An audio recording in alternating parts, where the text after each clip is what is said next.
खजाना बन गया है। मैं जिस शख्स के ऊपर आपको अब ले जा रहा हूं कि बॉलीवुड को क्लीन करने का पूरा प्रण भारत सरकार ने ले लिया है, और भारत सरकार अब उन सभी ऐसे माफियाओं को तलाश रही है जो खुद तो इसमें कोई शक नहीं है कि बहुत टैलेंटेड रहे हैं, बड़ी इज्जत है उनकी बॉलीवुड में, फिल्म इंडस्ट्री में लोग उनको इज्जत की निगाह से देखते हैं, और ये सच भी है। उन्होंने बहुत सारे अच्छे काम किए हैं, अच्छे काम मतलब कुछ अच्छी फिल्में उन्होंने दी हैं और दर्शकों का मनोरंजन किया है, भरपूर मनोरंजन किया है। इसके लिए उनकी तारीफ होनी चाहिए, सराहना होनी चाहिए, और ये सराहना हम भी कर रहे हैं, ये तारीफ आप भी करेंगे, दुनिया का कोई भी शख्स करेगा। लेकिन कोई व्यक्ति अपनी एक ज्ञान को अगर डिस्ट्रक्टिव दिशा में लेके चले जाए और फिर वो नेगेटिव तरीके से उसको प्रयोग करे उस अपने ज्ञान का, तो उससे क्या होगा? समाज तबाह होगा, परिवार तबाह होगा और देश तबाह होगा। अभी तो एक एक करके ये जांच एजेंसियां उनको घेरे में ले रही हैं कि ये साहब, ये जो अंडरवर्ल्ड है उसका रिश्ता यहां पर किन किन लोगों से है, किन किन लोगों ने उन्हें प्रमोट करने में पूरी मदद की है और उनके साथ मिल करके हमारे देश समाज को तबाह करने की सुपारी ली है। और सुपारी इस कदर ली कि 40 वर्षों में उन्होंने एक बड़ी पीढ़ी को तबाह कर दिया। आज आप हैरान हो जाएंगे, इस देश के बड़े बड़े यूनिवर्सिटीज, बड़े बड़े जो वर्क कैंपसेस हैं, बड़े बड़े कॉरपोरेट्स, वहां पर युवाओं को ड्रग सप्लाई करना, नाइट क्लब खोलना, पब खोलना और पबों में ड्रग की सप्लाई होना आम बात हो गई है। 13,000 करोड़ की सप्लाई तो अभी एक महीने पहले पकड़ाई है। आप सोचिए, लाखों करोड़ का कारोबार है, और इसे स्पेयरहेड कौन करता है? कौन इसका फ्रंटमैन है? कौन कौन लोग हैं जो इसमें शामिल है? ये बाजार सिर्फ फिल्म का नहीं है, इंटरटेनमेंट का नहीं है, इसके पीछे की दुनिया बहुत काली है। स्याह दुनिया पर से अब पर्दा हटाया जा रहा है, और इस पर्दा को हटाने में वहां की स्थानीय पुलिस गौण है। स्थानीय पुलिस को कह दिया गया है कि मैं जितना आपसे पूछूंगा उतना ही आपको बताना है, मुझे जितनी आपसे मदद चाहिए आपको उतनी ही मदद करनी है, अधिक नहीं। महेश भट्ट तो आपको याद होगा ना? महेश भट्ट, महेश भट्ट बेटी को अपनी बेटी को पूजा भट्ट को चुंबन लेने वाले एक तस्वीर से मशहूर हुए थे, और वो तस्वीर जब आप देखेंगे तो आप हैरान हो जाएंगे। महेश भट्ट की कुंडली खंगाली जा रही है। महेश भट्ट के बारे में आप सबको मालूम होगा। महेश भट्ट एक उनकी मां गुजराती मुस्लिम थी और पिता गुजराती ब्राह्मण थे। महेश भट्ट ने हमेशा कहा कि मुझे अपने पिता के बारे में कुछ मालूम नहीं है, मैं अपने पिता को याद करना भी नहीं चाहता हूं, क्योंकि मैं एक सिंगल मदर का एक बेटा हूं और संघर्ष की मेरी पूरी दास्तान रही है। महेश भट्ट को नाम दिया उनके पिता ने, और कहा जाता है कि पिता समाज के दबाव में उनकी माता जो मुस्लिम थी उनसे वो शादी नहीं कर सके, और इस वजह से महेश भट्ट ये कहते रहे कि वो अपनी मां की नाजायज संतान है, जिसे अपने पति के बारे में सब कुछ मालूम तो है, लेकिन दुनिया के सामने वो अपने पति को स्वीकार नहीं कर पाई, और हमारे पिता ने भी हमारी मां को दुनिया के सामने स्वीकार नहीं किया। आपको याद होगा कि गली में एक चांद निकला जो फिल्म थी, वो असल में इनके परिवार की कहानी थी। वो बहुत ही मशहूर हुआ था वो नगमा, गली में एक चांद निकला। लेकिन अभी आपने एक तस्वीर देखी होगी, जब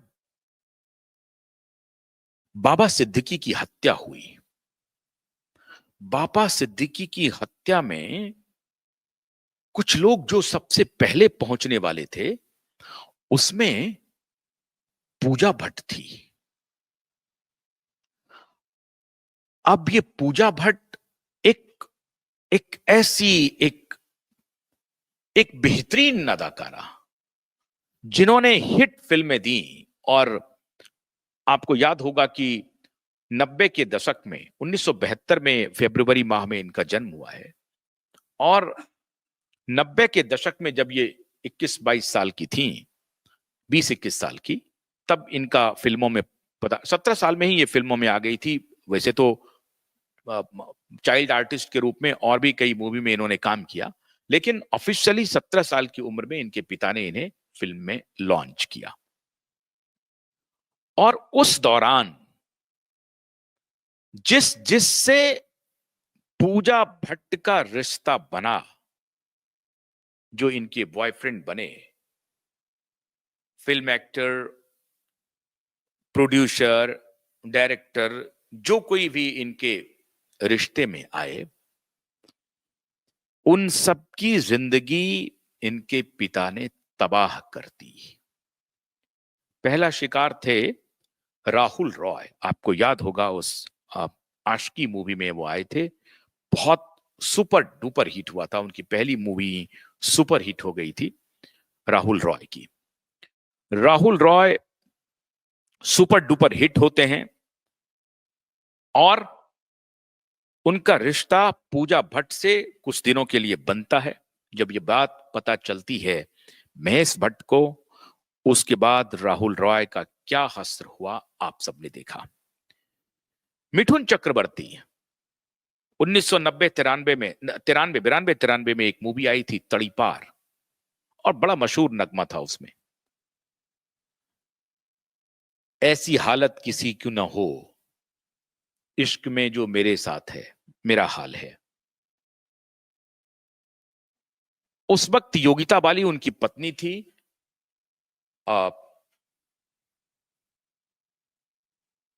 और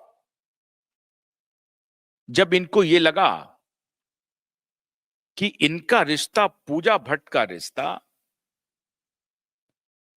बंगाली बॉय से हो रहा है, तो इन्होंने, बंगाली बॉय उस वक्त काफी प्रचलित थे, उनका कोई कुछ बिगाड़ नहीं सकता है। बंगाली बॉय का तो कुछ ये बिगाड़ नहीं सके, लेकिन अपनी बेटी को इन्होंने सलाह दे दी कि आप उनके साथ नहीं रहेंगे। इस प्रकार से मिथुन चक्रवर्ती से भी ये दूर हो गई, और उन्होंने फिर बाद में योगिता बाली जो मिथुन की पत्नी थी, उनको कहा जाकर के कि साहब आप अपने हस्बैंड को संभाल लीजिए। और उसके बाद सीरीज ऑफ एक्टर्स इस बीच में आए। कभी सनी देओल से भी नाम जुड़ा, कभी बॉबी देओल से भी नाम जुड़ा, और इस बीच में कभी लिव इन रिलेशनशिप में रहे, मैं उनका नाम भूल रहा हूं। बहुत सारे एक्टर्स आए जिनके ये लिव इन रिलेशन में रहे, लेकिन पिता ने खुद अपनी पुत्री की शादी नहीं होने दी। बात यहां तक आ गई जनाब कि पिता ने खुद अपनी पुत्री की जिंदगी को तबाह करने के लिए एक प्रकार से सुपारी ले ली, और जहां जहां पूजा का दिल लगा, इन्होंने उनकी जिंदगी तबाह कर दी। बात तो यहां तक पहुंच गई जनाब कि लोग कहने लगे, बल्कि खुद महेश भट्ट ने प्रेस के सामने कहा कि अगर पूजा मेरी बेटी नहीं होती तो मैं इनसे शादी कर लेती। और पूजा ने भी गाहे बगाहे ये बात कहती रही कि I love my father, and मामला अलग हो। लेकिन बॉलीवुड में ये बड़ी तेजी से ये फैला कि बाप बेटी के बीच में रिश्ते हैं। लोग तो यहां तक कहने लगे कि आलिया भट्ट पूजा भट्ट की नाजायज संतान है और ये महेश भट्ट की संतान है। हालांकि ये इस बात में कोई सत्यता नहीं है, ये एक चंडू खाने की खबर थी, जिसको लेकर के महेश भट्ट एक प्रेस कॉन्फ्रेंस में नाराज भी हुए। और मैं भी ये मानता हूं कि इस तरह की टिप्पणी करना अनुचित है। अनटिल अनलेस कि आपके पास बहुत पुख्ता सबूत नहीं हो। लेकिन जब उन्होंने एक मैगजीन के लिए, फिल्म फेयर मैगजीन के लिए जो उन्होंने फोटो शूट किया था और उसके जो चुंबन के दृश्य थे, उस चुंबन के दृश्य के बाद कई रिश्ते पूजा भट्ट